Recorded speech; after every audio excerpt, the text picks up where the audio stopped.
What's up, investors? It's the Russian dude. Couple of weeks ago, a relatively big anti-war rally by Russians happened in Berlin.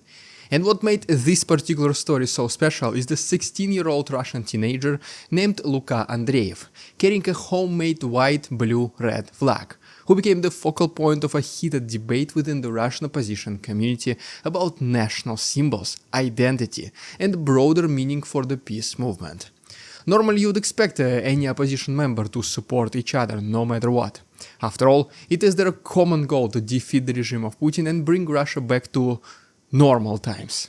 The very last thing you expect is seeing one opposition circle threatening, mocking and ridiculing another one.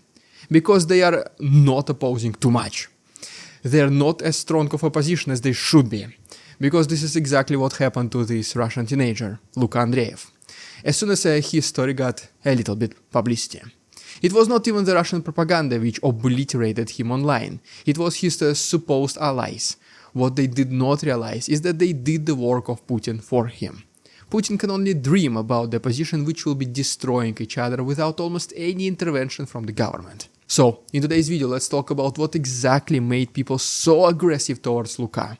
Was it justified, and was it the right thing to do? And how people you expect the least started helping Putin in spreading his narrative. The Berlin rally started as a regular event for individuals opposing the war, but then it became a battleground of different perspectives within the movement. Luka Andreev, who lives in Estonia, attended the rally carrying the official Russian flag he had crafted himself, the white, blue and red. Not the white, blue and white as the flag of the Freedom of Russia Legion, which is now considered one of the main flags of the Russian opposition. His choice was deliberate and symbolic. Luka mentioned that he selected the flag representing the 1991 Russian rallies that protested against the dictatorship. This same banner was used by Boris Nemtsov in 2014 to oppose the war in Ukraine, and Alexei Navalny has also encouraged his followers to use it. After all, this is the flag of his country. It has nothing to do with Putin. He did not invent it. In fact, the tricolor flag was first used in 1705, long before the Russian Empire flag, the communism and even the Soviet Union. So the current Russian flag, it was not created after the collapse of the USSR. It simply came back after almost 300 years of existence. But apparently, a lot of Russian opposition representatives found the use of this particular flag during anti-war protests offensive and inappropriate. Their main claim is that this is the flag that the Russian forces use, and that's why, if you use the same colors, you show the support for the invasion. Because the opposition, according to them, cannot have absolutely anything in common with Putin and his regime. Luka Andreev even gave a small interview explaining why he has chosen the current Russian flag to bring to the rally. And guess what? These opposition members who mocked Luka, they did not even see the interview. Because he makes it absolutely incredibly clear and unambiguous on which side this teenager is. His statement was clear. If a person advocates for his or her country and the right to live there without authoritarian rule, one must represent the entire nation, including those who have historically protested against oppressive regimes and conflicts. He believes that ignoring these individuals and abandoning the nation's history equals to betrayal. He said, "I'm carrying this flag because this is my country's flag. This is not the flag of Putin. People who are against the corrupt power also carried this flag in the past, and it did not stop them at trying to achieve their goals. Neither did it change their mindsets and attitude towards the country's leaders." Luka Andreev was not the only person carrying the official Russian flag at the rally. The Vesna movement members, labeled as foreign agents and extremists by the Russian government, also brought the very same flags. But it was Luka who became an easy target due to his sole presence and most likely his age. After all, he is just 16. An unknown individual forcibly took the flag from his hands, and then huge bullying started online. Famous Russian immigrants who fled the country and even Estonian media outlets participated in vilifying the teenager.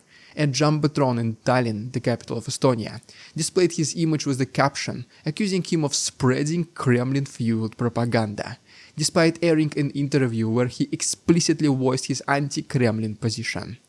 This is, by the way, also a perfect example how so many people, not just Russians, base their opinions just by reading the headlines. The headlines are made to capture the attention, though the message in the article can be, and most likely is, very different.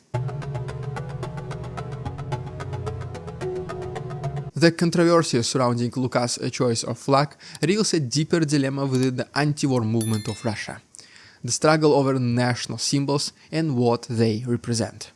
For some, the official Russian flag is inseparably linked to the current government's actions and policies. And you can most certainly understand them. I don't even blame them. This is why symbols, after all, exist. Take Z, for example, that Russian soldiers put on their vehicles and uniform. Every time you see a Z right now somewhere in the wild, it immediately reminds you about the invasion of Ukraine. But that's the biggest difference right here. The Z was created during the war. This is the symbol of war itself. The Russian flag, once again, was created more than 300 years ago. But the radical Russian opposition still claims that continuing to use it means that you're on the same page as Putin, that you in one way or another support the regime, and that you're not fully against the invasion. But luckily, the others see the flag as a representation of the Russian people in their enduring struggle against the oppression. They recall moments in history when the same flag symbolized resistance against dictatorship and a thirst for democratic freedoms. What if I told you guys that even during Soviet times, when we had the infamous yellow hammer and sickle over the red background flag, the opposition was going to rallies carrying exactly the same white, blue and red flag? Because by using and showing it, they aim to reclaim national symbols from those who have tainted them, asserting that the fight is not against the country itself, but against the policies and individuals leading it in the wrong direction. If you truly believe in something, you don't abandon it as soon as there is a moment of weakness and struggle. You do not switch your attention to another thing. You keep pushing through with the same motives and ideas in your head, carrying the same symbols and identity with you. The incident with Luka Andreev also sheds light on how emotions, particularly bitterness and resentment provoked by war, can unfortunately harm the peace cause. In their struggle to oppose the war, some individuals turn their frustrations inwards, targeting fellow activists over differences in approach or symbolism. This demand for ideological purity can alienate potential allies and discourage active participation. Anything that demands so-called purity and absolutism should be treated with caution. The history remembers those who strive for purity, and this memory is not obviously the brightest. So those people who consider themselves doing a good thing should most certainly be very careful about making such statements and mocking their alleged allies for not being opposing enough. Probably the best analogy here would be the presidential election in the US. Let's take Kamala Harris, for example, though the very same thing can be said about Donald Trump. When Kamala arrives to a swing state, Pennsylvania for example, she knows that she has to do everything possible to bring her potential allies on her side and then strengthen the ties with existing supporters. That's why, during her rallies, she's not going to talk about how Californians are much more democratic than you guys. Shame on you. Why are you still not Democrats? Don't you love America? Such statements will immediately turn the entire Pennsylvania red. Instead, she has to embrace the differences and create a sense of unity, that everyone here is on the same side and follows the same mission. Because this is exactly how you make allies and make yourself stronger as a whole. Let's come back to Luka Andreev now. Those who attacked Luka focused on his use of the official flag, accusing him of embracing the pro-government sympathies despite his clear anti-war stance. Such actions not only unjustly vilify dedicated activists, but also create an environment of hostility within the movement. It becomes less about collectively working towards peace and more about policing each other's expressions of dissent. And the worst thing about it is that this internal antagonism can play into the hands of those who support the war or the current regime. By sowing division, the movement weakens itself, making it less effective in challenging the status quo. It is crucial to recognize that venting frustrations on fellow activists does little to advance the cause, and may, in fact, hinder the progress towards peace altogether. Honestly, Putin loves stories like this. When one opposition group tries to destroy another in their comparison battle, who hates Putin the most? Neither Putin nor the propaganda machine has to do anything. They just let them devour each other. Because when the state media starts to broadcast these events, this might allow the opposition to see themselves from the other side, and it might unite them once again in their common goal. That's exactly why there was little to none stories about Luka Andreev in the Russian media. The opposition was already fighting with each other, so the regime decided simply not to intervene and let them finish what they have started. Unwillingly, people you expect the least started working towards Putin's cause.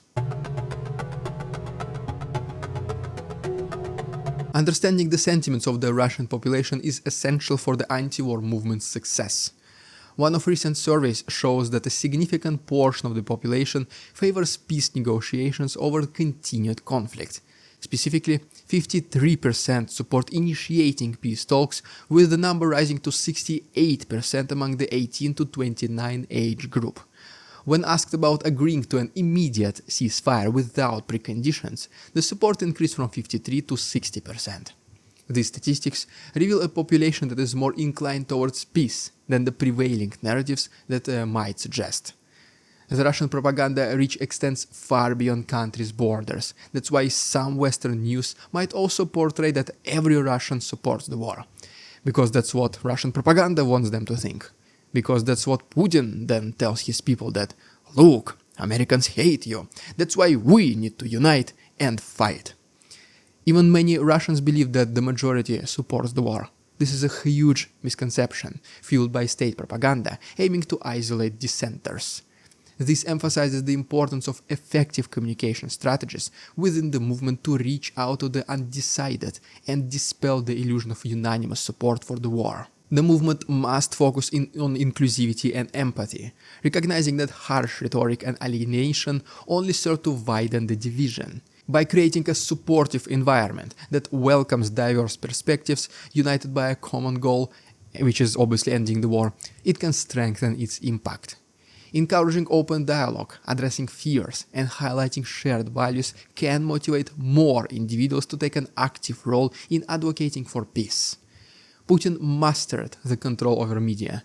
He knows that the opposition should be divided and hostile towards one another.